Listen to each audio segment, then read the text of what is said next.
Mistake பார்த்தீங்கன்னா இவன் gym போய் தான் இந்த மாதிரி ஆகிட்டாங்க. அதுக்குன்னு பார்த்தோன்னா நிறைய பேர் எக்ஸ்பீரியன்ஸான ஜிம் ட்ரைனர்ஸ்லாம் இருக்காங்களா இப்போது, எவ்வளோ பேர் நல்லா ஹெல்த்தியாக தான் இருக்காங்க. நிறைய பேர் பார்த்தீங்கன்னா இப்போ ஜிம் ட்ரைனர்ஸை விட ஸ்போர்ட்ஸ் பர்சன்ஸ்லாம் நிறைய பேர் இருக்காங்களே. இப்போ எல்லாத்துலேயுமே தானே ப்ராப்ளம் வரணும்னா ஏன் அவங்களாம் ஹெல்த்தியாக இருக்காங்க. பட் கரெக்டான ஹெல்த்தியாக இருக்காங்கன்னா அவங்க ஹெல்த்தியாக ஃபுட் சாப்பிட்றாங்க, கரெக்டான வேயில் போகிறாங்க, கரெக்டான ஸ்லீப்பிங் கொடுக்குறாங்க. எல்லாருமே பார்த்திங்கன்னா இப்போ ஃபிட்னஸ் அவேர்னஸோட ஸ்போர்ட்ஸ் அவேர்னஸும் நம்மளுக்கு நிறைய தேவைப்படுதுன்னு பார்த்திங்கன்னா ரொம்ப கம்மி தான் இங்கே. இப்போ பொதுவாக நான் ஜிம்முக்கு போகிறேன் அப்படின்னு நினைக்கிற ஆளுங்களுக்கு நீங்கள் என்ன சொல்வீங்க?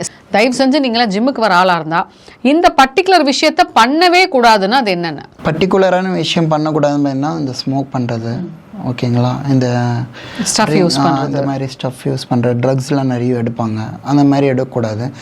நெக்ஸ்ட்டு பார்த்திங்கன்னா கரெக்டான ஒரு ரொட்டீன் ஒரு ஃபோக்கஸ்டாக ஒரு டார்கெட் ஃபிக்ஸ் பண்ணணும். ஒரு 5 months 6 monthன்ற டார்கெட் ஃபிக்ஸ் பண்ணணும். நீங்கள் அந்த டார்கெட் ஃபிக்ஸ் பண்ணிட்டீங்கன்னா உங்களுக்கு கண்டினியூஸாக அது உங்களுக்கு ஓவரால் லைஃப் ஸ்டைலாக சேஞ்ச் ஆகிறதுக்கு சான்சஸ் இருக்குது.